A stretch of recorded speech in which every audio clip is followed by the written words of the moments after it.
Parenting is hard. I need help.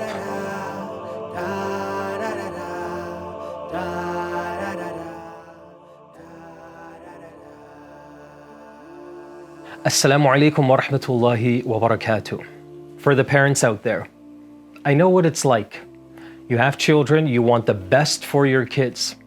Some of us make the decision we're going to move to another country or another part of the world and give our kids opportunities that we didn't have.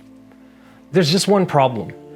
It's a completely different culture, a different way of life. They're exposed to different communities, different temptations, pressures. The list is endless. And then it creates a huge challenge.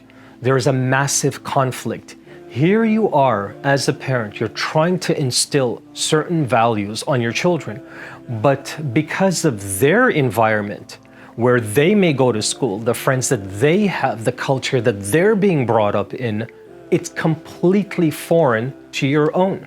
So constantly for the littlest things or even the major decisions, there is conflict and problems. How do we navigate through this? How do we fix that?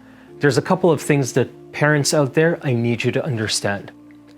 The first thing is, wherever you uprooted your family and have gone to, so you may have been born in one part of the world, but you're raising your children in a completely different part of the world. You've got to understand, that is not the choice of children. That was the choice of you and me as parents. We brought them to that environment. We made that decision to bring them there. And we also make the decision to integrate them into that society and culture. So of course, it's completely natural and it's inevitable that they're going to adapt those habits. So how do you counter that? I mean, is this just a losing situation for us, the parents, and we have to cope with it?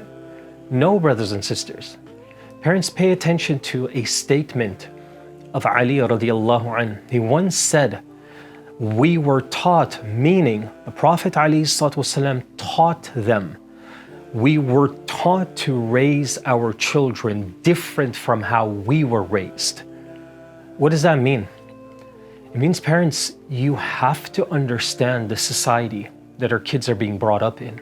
You've got to be involved or at least aware of some of the things that they're learning, that they're hearing, that they're being exposed to, whether it be at school or with friends or even just simply online, on TV, the movies that they watch, the shows that they're watching. I mean, there are so many sitcoms and shows out there that are geared to just destroy family values.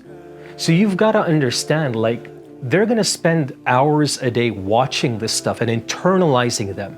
The natural consequence of that is you start developing a very specific mindset and you start to think the same way of the person you saw on TV or online.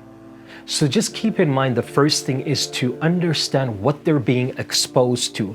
So once you figure that out and you understand, okay, this is the environment that they're in, immediately the second point kicks in. How am I going to address this? Now I know that they're exposed to one thing, but I need them to understand that that's wrong, and these are the values that I want them to be brought up in. And of course, the values that we want for them are the Islamic values. So the second thing, the way to counter that is, you've got to try to balance the exposure with something that can counter that exposure. So if they're at school 8 hours a day or 7 hours a day, then they come home and they relax, they're locked up in the room, they might be online for a bit, they'll just be scrolling on social media. You've got to remind yourself, wait a minute, I need to counter some of that exposure with something Islamic, something beneficial. So my first advice to you, parents out there, is to ensure that your children are enrolled in weekly sessions, weekly classes at your local masjid. They have to have some exposure and learning about their deen. We cannot appreciate anything unless we have knowledge of that thing. How can they appreciate what Islam has to offer if they're not in an environment or a place where they can absorb and learn this deen? So you've got to keep them engaged in learning their deen. The next point that can help is conversations. I like to call this halaqa time. This is where when you're at the dinner table or you're driving in the car, you have some alone time with your kids. Just ask them questions. Show a little bit of personal interest. How was your day? So what did you do today? Who'd you talk to? How are your friends? Or I noticed that, you look a little down today, or you're a little more quiet than usual. If you can pay attention to some of the mood swings and some of the impressions that you get, something that you notice that's a little off, and you ask about it, you notice it, and you address it, it's very comforting to know that I don't have to say anything, but mom and dad notice something is wrong. And they just asked me about it. They didn't judge me. They didn't say, why do you look so grumpy? Why are you talking this way? But instead, you don't sound like this. You don't usually talk this way. Are you okay? What's happening? And try to spark some conversation. No, I'm not asking you to be a counselor. I'm not asking you to be a therapist. We're simply asking just to pay some attention to some of the differences or the things that are unusual. And finally, parents, understand that one of the names of children in the Quran is actually fitna, which means they will be a test. Parenting is hard.